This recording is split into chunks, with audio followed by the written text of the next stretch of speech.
பல்வேறு சட்டமன்ற உறுப்பினர்களை உருவாக்கியிருக்கோம்.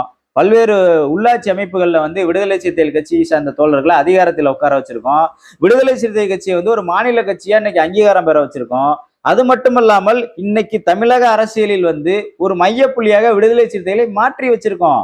இது மக்கள் கொடுத்த பணத்தால மக்களுக்காக நாங்க சேவை செஞ்சு இந்த இயக்கத்தை கட்டி கொண்டு போய் இந்த இடத்துல வச்சிருக்கோம். ஆனா நீங்க திரள் நிதி வாங்கி என்ன பண்றீங்க?